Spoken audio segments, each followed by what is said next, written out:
वो कह रहे हैं, वो सदन में कम से कम 100 सदस्य बोल चुके हैं, तो कोई नई बात नहीं है। क्या आप लोग वेलकम करते हैं उसको सर? नहीं, सदन में जो कहा गया है, पार्लियामेंट्री प्रिविलेज भी कोई चीज होती है, पार्लियामेंट्री प्रिविलेज है कोई चीज।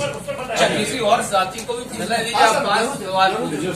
तेजस्वी जी, जो मुद्दा आप बना रहे हैं रोजगार का, बार बार बीजेपी और जेडीयू के जो भी लीडर यहाँ प्रेस कॉन्फ्रेंस करते हैं पटना में, वो बार बार आपके जो 15 साल के आरजेडी का शासनकाल है उसका एग्जाम्पल देते हैं। उस समय रोजगार क्यों नहीं दिया, उसका देते हैं, उस वक्त जो स्थिति थी उसका देते हैं, तो हवाला बार बार वो उसका देते हैं और आपके अनुभव को मुद्दा बना। देखिए, 15 साल से सरकार की हम लोग 15 साल सरकार में रहे, जनता हमें विपक्ष में बैठने का मौका दिया, 15 साल हम बैठे, लेकिन अभी सवाल होंगे जो अभी सत्ता में।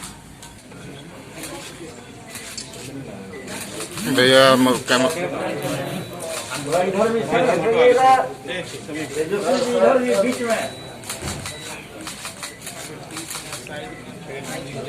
प्रेस के साथियों को कॉपी 2 मिनट के अंदर, जिसकी साथियों आप सबका बहुत बहुत धन्यवाद।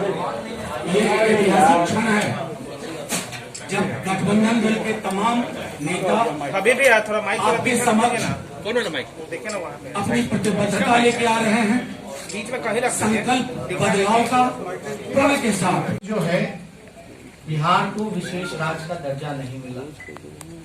कोई डोनाल्ड ट्रंप तो आके नहीं देने वाले हैं यहाँ, अमेरिका के राष्ट्रपति। आप देखिएगा, मोदी जी ने पिछले 2015 के चुनाव में कहा था कि शुगर मिल जो मोतिहारी का है, वहां का चीनी का चाय वो पिएंगे। बिहार में आप देखिए, जूट मिल हो, पेपर मिल हो, शुगर मिल हो, राइस मिल हो, सब ठप पड़े हैं, बंद हो गए। इसके उपाय के लिए कुछ नहीं किया, बल्कि बिहार में उत्पादन अगर होता है मकई का, लीची का, गन्ने का, केले का, इसके लिए कोई व्यवहारिक फूड प्रोसेसिंग यूनिट्स नहीं खोले गए। इन सारी चीजों में हम लोगों का ध्यान रहेगा, लेकिन सबसे महत्वपूर्ण चीजें जो हैं कि भाई करना चाहता हूँ, इशू है और जो संकल्प है वो आपके बीच में वितरित भी होगा और साथियों ने बताया भी। मैं ये कहना चाहता हूँ कि ये चुनाव इस बार का, ये इतिहास के कोर्स करेक्शन का चुनाव है। वो इसलिए कि बिहार के मतदाताओं ने तो 2015 में ही एनडीए और भाजपा को रिजेक्ट कर दिया था, और उस समय का जो महागठबंधन था, अपार बहुमत से उसकी सरकार बनी थी। बदकिस्मती से नीतीश कुमार जी ने जनादेश को धत्ता बताते हुए पलटी मारकर बीजेपी की गोद में चले गए और राज सत्ता का अपहरण हो गया। तेजस्वी जी की रहनुमाई में निर्माण विभाग हमारे पास था। अभी तक कुछ समय तक पटना एयरपोर्ट कहाँ नया बनेगा ये तय नहीं हुआ था। हमारी कैबिनेट ने वो तय किया था कि बीटा का जो एयरपोर्ट है उसको हम लोग परमानेंट पटना का एयरपोर्ट बनाएंगे। उस समय हम पथ निर्माण विभाग मंत्री थे, हमने बजट में भी इस चीज को इंक्लूड किया था कि मॉडर्न एक्सप्रेसवे जो होता है डेडिकेटेड टू एयरपोर्ट, वो हम लोग जो है उसकी शुरुआत करेंगे। तो वैसे कई एक पुल पुलिया बड़े एक्सप्रेसवे जो है वो हम लोग काम देंगे। एक महत्वपूर्ण बात मैं आप लोगों को बताना चाहूंगा कि बिजली के क्षेत्र में बिहार में खुद का उत्पादन नहीं है, वो खरीदती है और वो महंगे दामों में दरों में बेचती है। यानी बिहार राज्य ऐसा है जहां उत्पादन नहीं है और सबसे महंगा बिजली अगर कहीं मिलता है तो वो बिहार में मिल रहा है।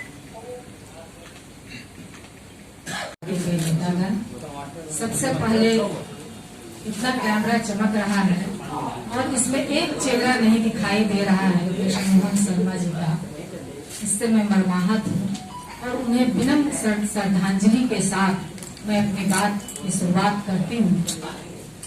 आज जब हम लोग आंदोलन कर रहे थे वह भी सड़क पर थे और आज यदि देखिए वो समान काम और समान वेतन का सवाल हो या तमाम मानदेय ठेका प्रोत्साहन पर काम करने का सवाल हो, इन सवालों को लेकर या स्कीम वर्कर का सवाल हो, आशा, आंगनबाड़ी, मिड डे मील, रसोईया और इसके ये जीविका बहने, इन लोगों के सवालों को लेकर जब हम लोग सड़कों पे आंदोलन करते हैं, पटना से लेकर दिल्ली तक, कभी भी आंदोलनकारियों से बात करने की जरूरत महसूस नहीं है।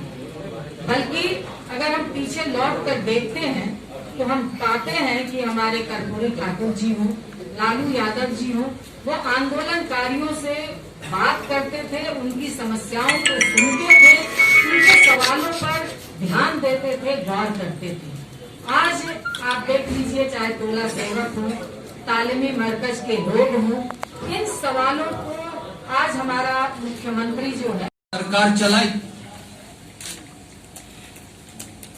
ये वही भारतीय जनता पार्टी तो है जिन्होंने बिहार के डीएनए पर सवाल उठाया था, पर वो डीएनए की बात बताने वाले निर्मम बाबू या कुशासन बाबू, हम क्या कहें दोनों में से, वो अब डीएनए का नया मतलब निकाल पाए, और वो है दम नहीं आप में, कि वो भारतीय जनता डीएनए डी दम नहीं आप, क्योंकि वो डीएनए का सही मतलब जो वो समझते थे वो उन्होंने हमें नहीं बताया।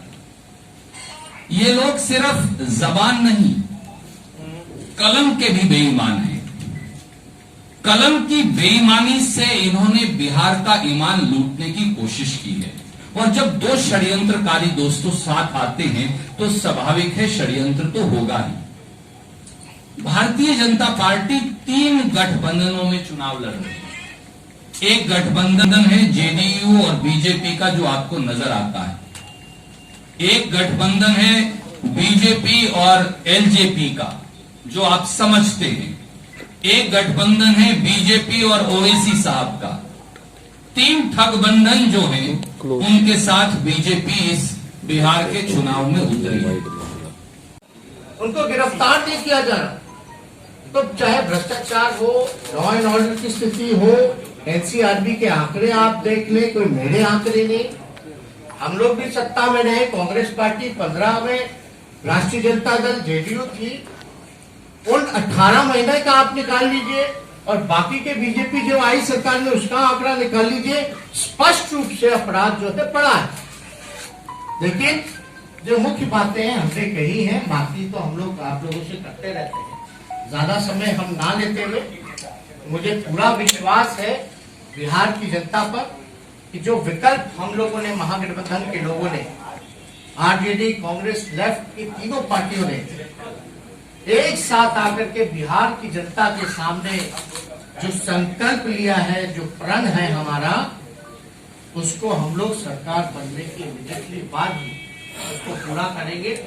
और हमने तो पहले भी कहा कि पहले कलम अगर मेरा चलेगा कैबिनेट मीटिंग में पहले करनी थी, तो 10 लाख नौजवानों को रोजगार, 10 लाख लोग सोचते हैं कहाँ से आएगा, 4.5 लाख नौकरियां तो रिक्त पड़ी है सरकार, शिक्षा विभाग में, स्वास्थ्य विभाग में, होम डिपार्टमेंट, पुलिस डिपार्टमेंट में। एक उदाहरण दे दे, मणिपुर छोटा राज्य है, तो ज्यादा कुछ हम ना कहते हुए आप सब लोगों को धन्यवाद देते हैं, और फिर से पुनः मैं नवरात्र की शुभकामना पूरे बिहार और देशवासियों को देना चाहता हूँ। आप लोगों को बहुत बहुत धन्यवाद।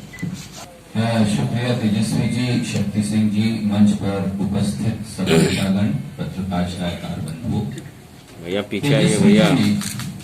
भविष्य के बिहार का कितना बोलवा ना सामने बोल रहा है तो सुन नहीं रहे आप एक बार। ये चुनाव है क्या और हम सब इकट्ठे क्यों हैं, हम केवल 2 मिनट लेकर आपको कहेंगे। ये चुनाव नई दशा बनाम दुर्दशा का चुनाव है। ये चुनाव नया रास्ता और नया आसमां बनाम हिंदू मुसलमान का चुनाव है। ये चुनाव नए तेज, नई तरुणाई बनाम फेल तजर्बे की दुहाई का चुनाव। ये चुनाव जब देश की सुरक्षा की बात हो तब कुछ किरदार अहम भूमिका निभाते हैं। बेजोड़ शटर्स और शटर लॉक्स, मजबूती की मिसाल कायम करने वाले स्टील पाइप्स, सर्वश्रेष्ठ गुणवत्ता से भरपूर शटर लैथ और अटूट इंटरनल लॉक्स। आइए इन्हें मिलाकर निर्माण करते हैं एक उज्जवल भारत का, क्योंकि बात भारत की मजबूत भविष्य की है।